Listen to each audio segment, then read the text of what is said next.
Vou falar rapidamente, não quero gastar muito tempo nisso aí, porque isso aí é um desastre na história da igreja, que é o fortalecimento do liberalismo na virada do século XIX.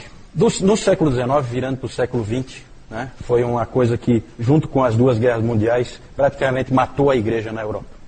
A Europa deixou de ser um ator importante no reino de Deus depois do século XIX e XX.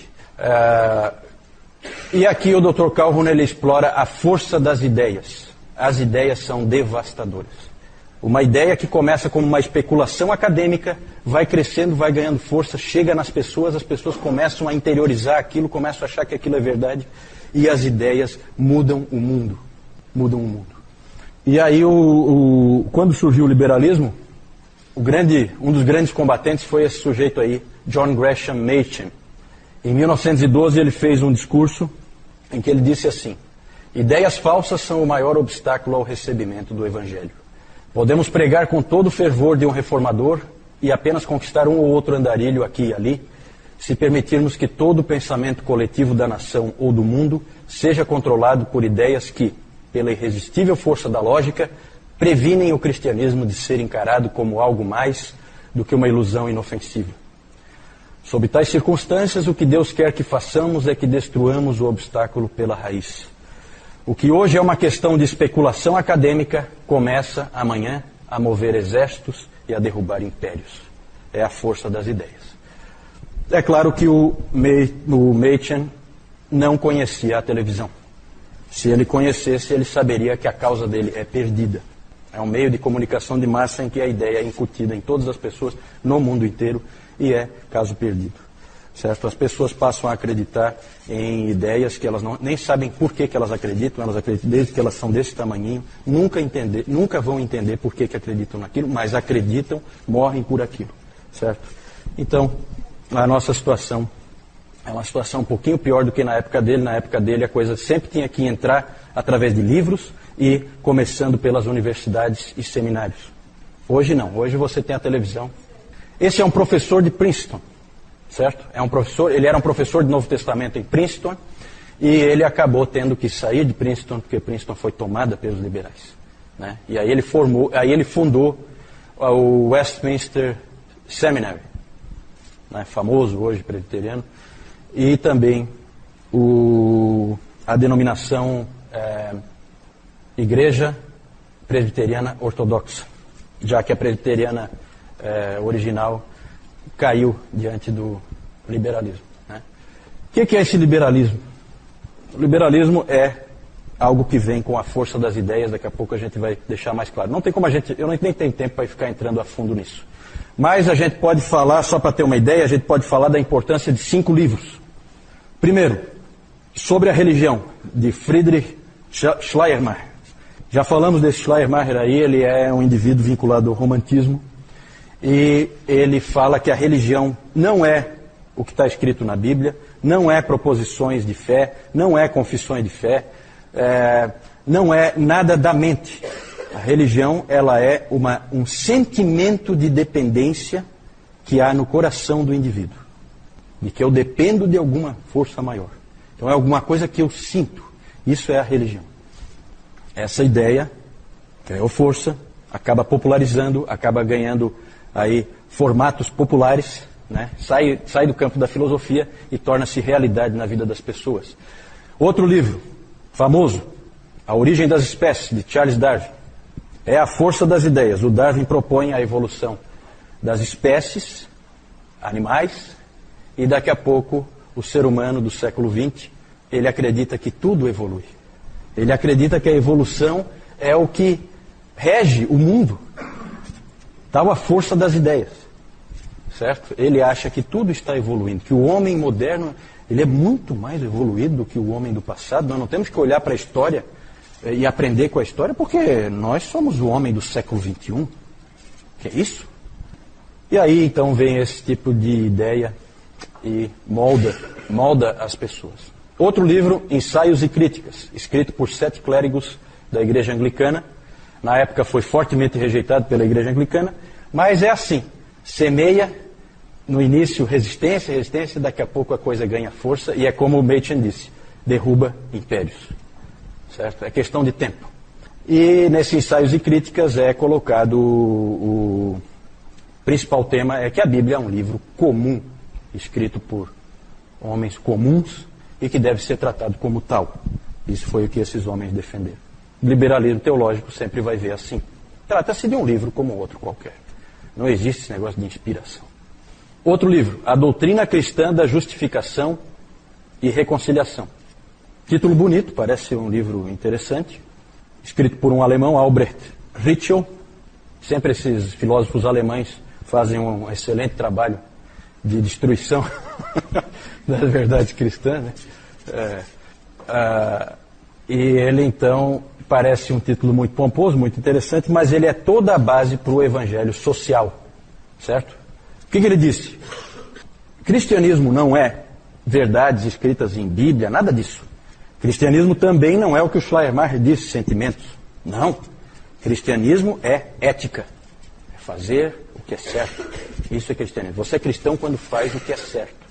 Tá? Isso, então, qualquer indivíduo... Isso aí pegou, tá? Isso aí, depois, na igreja na Europa, era normal. O indivíduo que é um indivíduo correto, bem postado na sociedade, um político respeitado e tal, né? É um excelente cristão.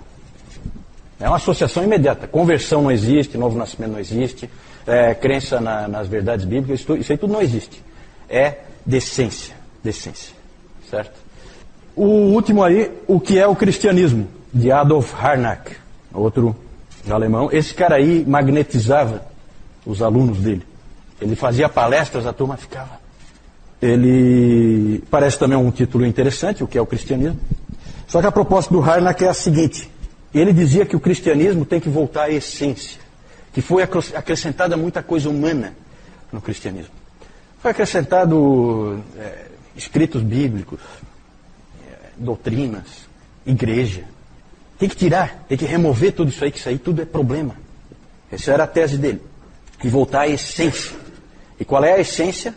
A essência é a pessoa de Cristo, conforme retratada nos evangelhos sinóticos. Mateus, Marcos e Lucas. João tem que tirar porque João tem teologia demais, né? Aí já é corrompido. E no caso dos sinóticos, você também tem que tirar algumas coisas absurdas, como os milagres, por exemplo, que aquilo ali evidentemente é mito, né? Então você tira mais um pouco.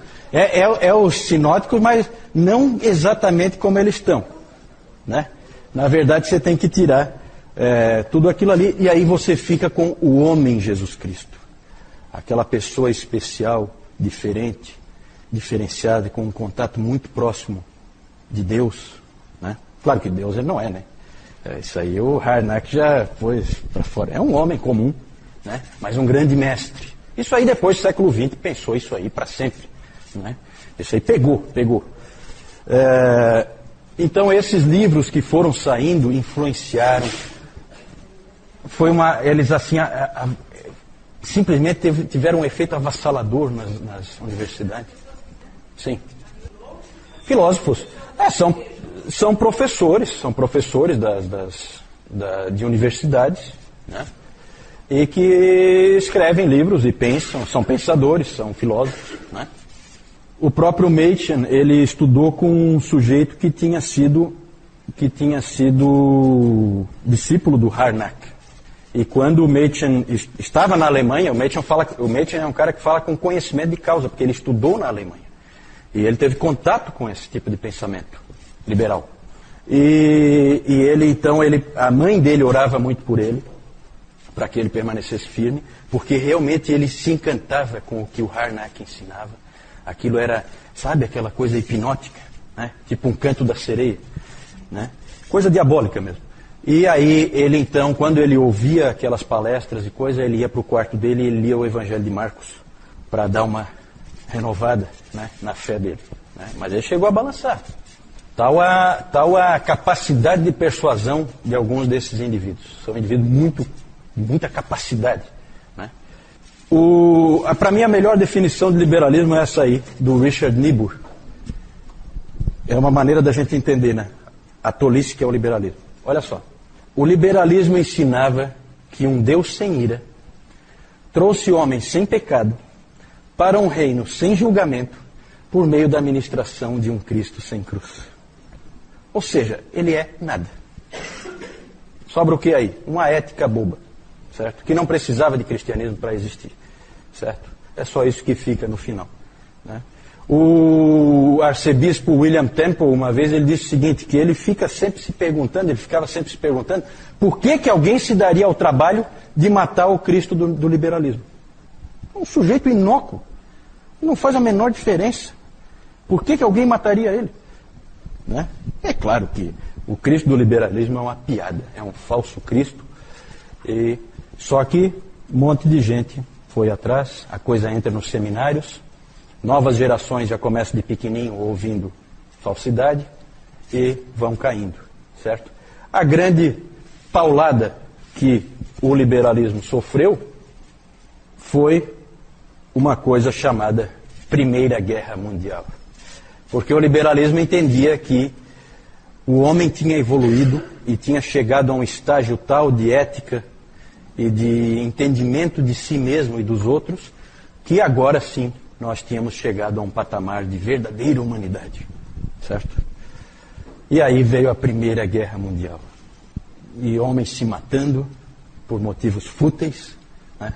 E aí todo esse castelo de cartas dos filósofos aí caiu por terra. Deus usou para humilhar todos esses sujeitos aí, certo? O homem não ficou bom, não. Não se iludam, o homem é tão mau quanto ele sempre foi. Essa foi a mensagem que Deus mandou, com 2 guerras mundiais avassaladoras, com todo tipo de barbaridade acontecendo. John Gresham Machen, ele escreveu esse livro aí, Cristianismo e Liberalismo, em 1923, e é interessante o título, o Dr. Calhoun chama atenção para o título.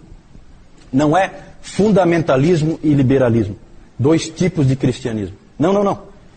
Cristianismo, de um lado, e uma outra coisa, que não é cristianismo nenhum, que é o liberalismo, que é uma coisa satânica, que é uma enganação do nosso inimigo, certo?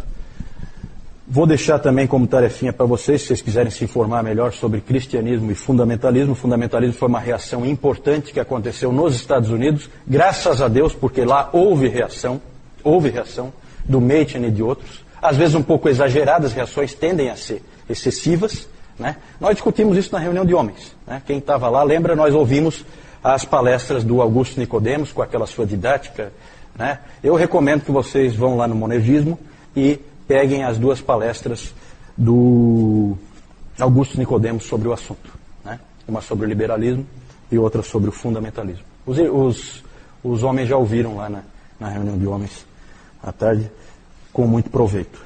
Não temos tempo aqui de ficar nos aprofundando nisso. Aí, ó, Machen. Aqui um quarteto do mal aqui, né? Só falta aqueles 7 clérigos aí, né? Aqui o Schleiermacher, esse é o Ritschl, esse aqui é o Darwin. Não é o Papai Noel não, tá? Esse aqui é o Harnack, tá?